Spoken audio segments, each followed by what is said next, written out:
Hello বন্ধুরা, welcome to breath of life with Chitra's YouTube channel. আশা করি আপনারা সবাই ভালোই আছেন। আগের পর্বে এশিয়ার সবথেকে ক্লিনেস্ট রিভারের ভিডিও আপনাদের সাথে শেয়ার করেছি, আর এই ভিডিওতে শেয়ার করব মেঘালয়ের জয়ন্তিয়া পাহাড়ের আরও একটি সুন্দর এবং খুব বিখ্যাত জলপ্রপাত ক্রাংশুরি ওয়াটারফলস। ডাউকি থেকে বেরিয়ে চলে এলাম ক্রাংশুরি ওয়াটারফলসের কাছে। এটি হলো গাড়ি পার্কিংয়ের এরিয়া। এখান থেকে এবার 30 মিনিট পায়ে হেঁটে তবেই ফলসের কাছে পৌঁছাতে পারবো। তবে এই 30 মিনিট ধরে ক্রাংশুরি ওয়াটারফলস পর্যন্ত হাঁটা পথটি কিন্তু বেশ মনোরম।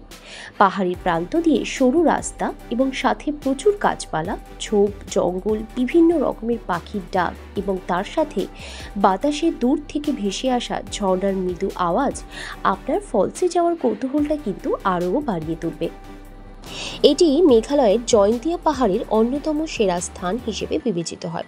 এই ফলসটি শিলং থেকে 90 কিলোমিটার দূরে অবস্থিত এবং এখানে পৌঁছাতে সময় লাগবে প্রায় 3 ঘন্টা মতন।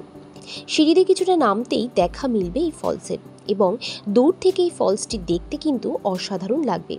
কিছুটা পথ এই ফলস দেখতে দেখতেই আপনারা পৌঁছাবেন এই ফলসের কাছে। আমরা এখন ক্রাংশুরি ওয়াটারফলসের দিকে যাচ্ছি। তো অনেকটাই নিচে, অনেকটা রাস্তা হেঁটে তবে যেতে হচ্ছে। তো এখানে স্নান করাও যায়। আমি স্নান করব না, কারণ আমি সকাল সকালে স্নান করে এসেছি। তবে আমার হাজবেন্ড আর আমার মেয়ে এখানে স্নান করবে, তো সেইভাবেই প্রস্তুতি নিয়ে যাচ্ছি আর কি ওয়াটারফলসের দিকে। চলো তাহলে যাওয়া যাক। এই ক্রাংশুরি ওয়াটারফলস সারা বছরই খোলা থাকে। প্রত্যেকটি ঋতুতেই এই ফলসের আলাদা আলাদা সৌন্দর্য ফুটে ওঠে। তবে যদি আপনারা বর্ষার সময় কেউ এখানে আসেন, তাহলে অবশ্যই ভালো গ্রিপ সহ জুতো পরে আসবেন, কারণ এই সময় এই রাস্তা হয়ে ওঠে পিচ্ছিল। পুরো জঙ্গলে ভরা রাস্তা।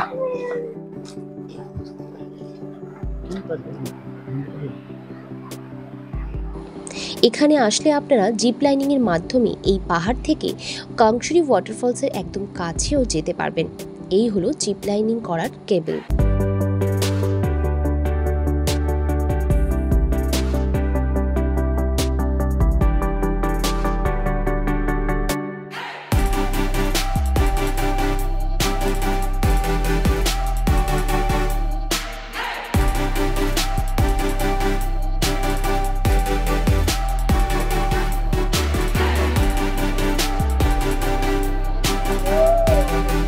গাছ থেকে পোকার আওয়াজ আসছে।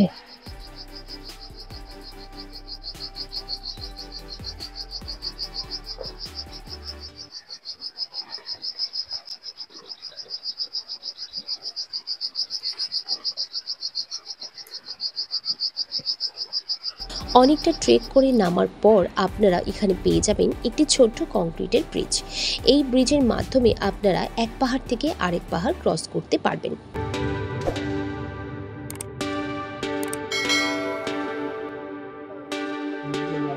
এখানে কিন্তু ফাঁকা আছে মামা।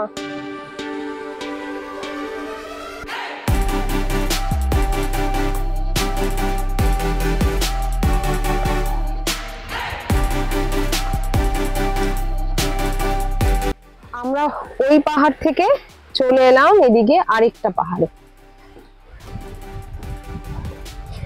পায়ে হেঁটে একটা পাহাড় ট্রেক করে নেমে আবার আরেকটা পাহাড়ের দিকে যাচ্ছি। পথে যেতে যেতে জলের থ্রটলিংয়ের শব্দ আপনারা শুনতে পারবেন। এখানে জল নামার শব্দ প্রতিধ্বনিত হয়, এবং আপনি যতই এর কাছে যাবেন ততই সেই শব্দ আরও জোর হতে থাকে। সামনেই দেখা যাচ্ছে ক্রাংশুরি ওয়াটারফলসের গেট।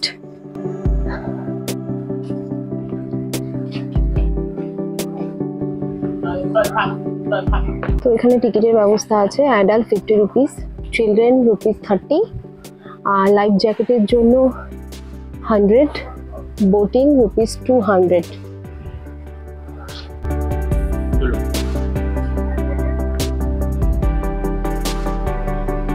তো এখানে স্নান করতে গেলে লাইফ জ্যাকেট নিতে হবে। এখান থেকে লাইফ জ্যাকেট নিয়ে তবে এদিকে স্নান করতে অ্যালাউ করবে। জাস্ট দেখো, দুই পাহাড়ের কোল থেকে বয়ে আসা এই শান্ত নদী এখান থেকে গভীর খাতের উপর পর্দার আকারে বয়ে পড়ছে, যা দেখতে কিন্তু অপূর্ব লাগে। ওই নিচে স্নান করতে যাব আমরা। আর ওই পাহাড়ের একদম টপ থেকে আমরা এত দূরে নামলাম, আশা করি নোটিস করতে পারছো কিনা। ওই যে ওইখান দিয়ে রাস্তাটা, আমরা ওইখানটা দাঁড়িয়ে ফটো তুলেছিলাম, এখানে ভিডিও করছিলাম। আর এই নিচে হচ্ছে রিভারটা, আর ওখানে বোটিং এর সিস্টেম আছে, ওখানে বোটিং করা যাবে। বাট আমরা যেহেতু ডাউকিতে বোটিং করেছি তার জন্য এখানে আর বোটিং করব না, এখানে জাস্ট স্নান করে আমরা বেরিয়ে পড়বো। ওখান থেকে লাইফ জ্যাকেট নেওয়া হচ্ছে। ফলসে নামতেই কিন্তু দেখা মিলল সুন্দর সুন্দর অনেকগুলো বাটারফ্লাই। এখানে প্রচুর বাটারফ্লাই দল বেঁধে সারি সারিভাবে উড়ে বেড়াচ্ছিল, দেখতে কিন্তু বেশ ভালোই লাগছিল।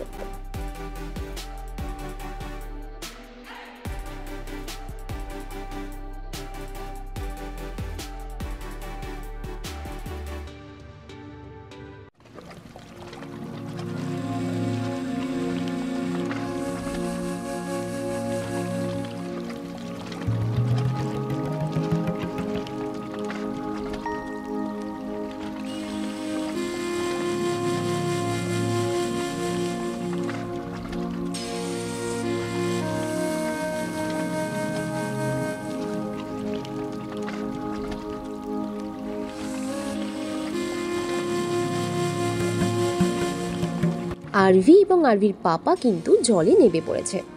জলটা এত সুন্দর এবং স্বচ্ছ যে যে কেউই এখানে স্নান করা থেকে নিজেকে ধরে রাখতে পারবে না। তবে আমার উপায় নেই, আমি যে স্নান করার প্রস্তুতি নিয়ে আসিনি, তাই আমাকে দাঁড়িয়ে ওরা মজা করছিল, আমাকে সেটা দেখে মজা করতে হচ্ছিল। যাই হোক, এত সুন্দর একটা ওয়াটারফলস যে বলে বোঝানো যাবে না। এখন জলের পরিমাণ কম হলেও বর্ষার সময় কিন্তু এই জলের বেগ আরও দ্বিগুণ হয়ে যায়। জল কিন্তু ছিল ভীষণ ঠান্ডা, তাই আরভি কিন্তু এই ঠান্ডা জলে বেশিক্ষণ স্নান করতে পারছিল না। একটা পাথরের উপর বসে থেকেই পাটাকে ভিজিয়ে ও বেশ মজা করছিল।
স্নান সেরে কিছুটা সময় এখানে কাটিয়ে এই ফলসের একদম কাছের ভিউ পয়েন্ট থেকে দাঁড়িয়ে আবারও এই ফলসের সৌন্দর্য উপভোগ করছিলাম। এই জলপ্রপাতটি অন্যান্য জলপ্রপাত থেকে ভিন্ন এবং নান্দনিক বৈশিষ্ট্যযুক্ত, কারণ একটি শান্ত নদী হঠাৎ করে নেমে এসে প্রবাহিত জলের পর্দা তৈরি করে, যা একটি গুহার ওপর পড়ে। ওপর থেকে এই জলপ্রপাতটি এত সুন্দর লাগছিল যে নিজে চোখে না দেখলে বিশ্বাস করা যাবে না। তাই আপনারা অবশ্যই একবার এই মেঘালয় এসে ঘুরে যাবেন, আর মেঘালয় আসলে এই ফলসে আসতে কিন্তু একদম ভুলবেন না।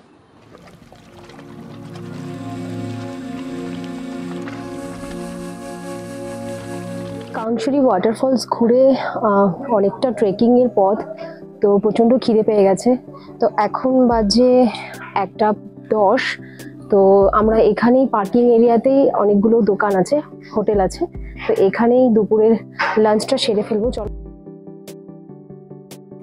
দুপুরের লাঞ্চে রয়েছে ভাত, সবজির তরকারি, বাঁধাকপির তরকারি, চিকেন, স্যালাড, ডাল, পাঁপড় এবং এখানকার লোকাল চাটনি, আর রয়েছে কাঁচা পেঁয়াজ এবং লেবু। লাঞ্চ সেরে আমরা আবারও বেরিয়ে পড়লাম আমাদের নেক্সট স্পটের দিকে। তাহলে বন্ধুরা, আমার এই ভিডিওটি আপনাদের কেমন লাগলো সেটা অবশ্যই নিচে কমেন্ট করে জানাবেন।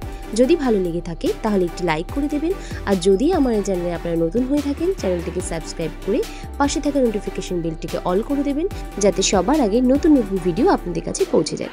আজকের ভিডিও এখানেই শেষ করছি। সবাই ভালো থাকবেন, সুস্থ থাকবেন। Tata, bye bye.